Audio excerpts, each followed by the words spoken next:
سؤال saaxiibayaal waxaa la ogsoon yahay caawa hal saac bar kulan xiiso badan Premier League in la ciyaari doono ka u dhexeeya kooxaha Manchester United iyo Liverpool.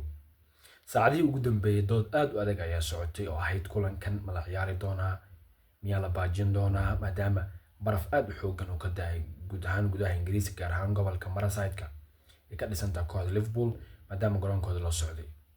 Bayaan kala duwan ayaa soo baxay, shirar kala duwan ay yeesheen maamulka kooxahaasi ayaa lagu xaqiijiyay kulankaasi in la ciyaari doono oo uusan baaqan doonin.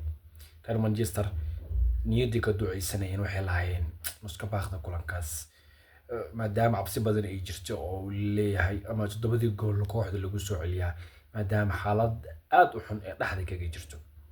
Marka reer Manchester kuwa cabsanay iyo kuwa oo indhaha sheedanay iyo kuwa dhahay waa adkaan karna iyo kuwa dhahay nasiibkeena qabnaa kulankaas waa la ciyaari doonaa oo labada kooxood sida la isku afgartay barafkana taageerayaasha ayaa loo sheegay in aysan dhibaato jirin la ciyaari karo kulanka qof walba halkaas yimaadana oo si xasiloona ciyaarta u daawado.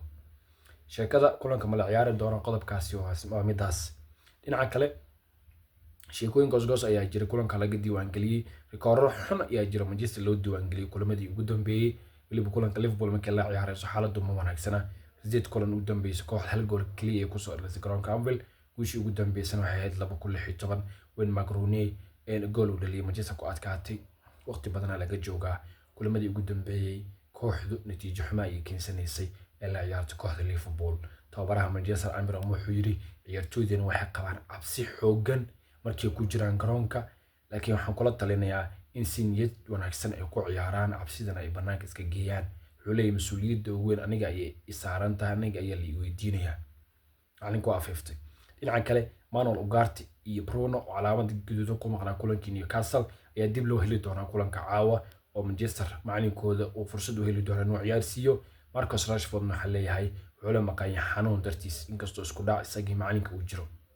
Kulankan sheekooyinkaas ayaa ugu waaweyn Liverpool intooda badan ciyaartooydeeda waa u diyaar wax ka maqan ma jiro niyadooda way u diyaarsan tahay. Tababaraha Liverpool wuxuu yahay ciyaarta ka hor hadlay Manchester ciyaartooy wanaagsan ay haystaan laakiin sometimes waxa dhici karo yiri adoo ciyaartooy fiican haysto in xaalad ay ku xumaato waa sida uu sheegay Arne Slot. Kulankan hal saac bar la daawan doonaa adi ahaan maxaad ku soo daalinaysaa?